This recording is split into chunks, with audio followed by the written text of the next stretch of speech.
ആടുജീവിതത്തിൻ്റെയും ടർബോയുടെയും latest big അപ്ഡേറ്റുകളാണ് നമ്മൾ ഈ ഒരു വീഡിയോയിലൂടെ സംസാരിക്കാൻ വേണ്ടി പോകുന്നത്. അതിലേക്ക് വരാൻ അതിൻ്റെ മുന്നേ മൂവി പ്ലസ് മീഡിയ എന്ന് പറയുന്ന നമ്മുടെ ചാനൽ ആദ്യമായിട്ട് കാണുന്നവരാണെങ്കിൽ സബ്സ്ക്രൈബ് ചെയ്യുക. ഇന്നലെ തിയേറ്ററിലെത്തി പോസിറ്റീവ് റിപ്പോർട്ട് നേടിയ പൃഥ്വിരാജ് മൂവിയാണല്ലോ ആടുജീവിതം. ഇന്നലെ മാത്രം ഈ ഒരു ചിത്രത്തിൻ്റെ കേരള കളക്ഷൻ എന്ന് പറയുന്നത് ഫസ്റ്റ് ഡേയിൽ ഏകദേശം 5,80,00,000 മുകളിലാണ്.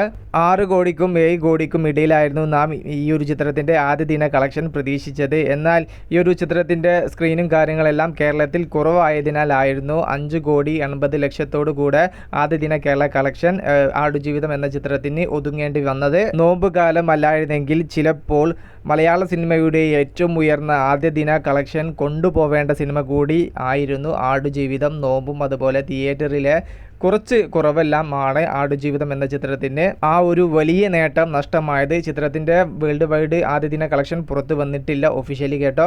ചിത്രത്തിൻ്റെ ഓരോ മണിക്കൂറിലും ബുക്ക് മൈ ഷോ ആപ്പിലൂടെ 15,000 മുകളിൽ ടിക്കറ്റ്സുകൾ സോൾഡ് ഔട്ട് ആയി രണ്ടാമത്തെ ദിവസവും ദുഃഖവെള്ളിയായിട്ട് പോലും ട്രെൻഡിങ്ങിൽ തുടരുകയാണ്. മമ്മൂട്ടി കമ്പനിയിൽ വരുന്ന ആദ്യ കൊമേഴ്ഷ്യൽ പക്ക എൻ്റർടൈനർ മൂവിയാണല്ലോ വൈശാഖ് മിഥുൻ മാനുവൽ കൂട്ടുകെട്ടിൽ എത്തുന്ന ടർബോ എന്ന് പറയുന്ന ചിത്രം. മെയ് 9 തിയേറ്ററിൽ എത്തുമെന്ന് തന്നെയാണ് ഇപ്പോൾ ലാസ്റ്റ് വരുന്ന റിപ്പോർട്ടിൽ സൂചിപ്പിക്കുന്നത്. എന്നാൽ ഈസ്റ്റർ ദിനത്തിൽ ചിത്രത്തിൻ്റെ വലിയൊരു അപ്ഡേറ്റ് തന്നെയാണ് മലയാള സിനിമാ പ്രേക്ഷകരെയും മമ്മൂക്ക ഫാൻസിനെയും കാത്തിരിക്കുന്നത്. അത് ചിലപ്പോൾ ഒഫീഷ്യലി റിലീസ് ഡേറ്റിൻ്റെ അപ്ഡേറ്റോ അല്ലെങ്കിൽ മറ്റൊരു തേർഡ് ലുക്ക് പോസ്റ്ററോ അല്ലെങ്കിൽ ചിത്രത്തിൻ്റെ ടീസറോ ആയിരിക്കാം എന്നാണ് സൂചന. ടീസർ ആണെങ്കിൽ മമ്മൂട്ടി കമ്പനിയിൽ വരുന്ന ആദ്യ കൊമേഴ്ഷ്യൽ സിനിമയുടെ മേക്കിംഗ് എന്താണെന്ന് നമുക്ക് ശരിക്കും മനസ്സിലാക്കാൻ ടീസർ ഗുണം ചെയ്യും. ടീസറിന് വേണ്ടിയിട്ടാണോ അതോ റിലീസിംഗ് ഡേറ്റിൻ്റെ ഒഫീഷ്യൽ അപ്ഡേറ്റിന് വേണ്ടിയിട്ടാണോ നിങ്ങൾ കാത്തിരിക്കുന്നത്? ജസ്റ്റ് ഒന്ന് കമൻ്റ് ആയിട്ട് രേഖപ്പെടുത്തുക. മൂവി പ്ലസ് മീഡിയ, ഞാൻ ജിനു ജനാസ്.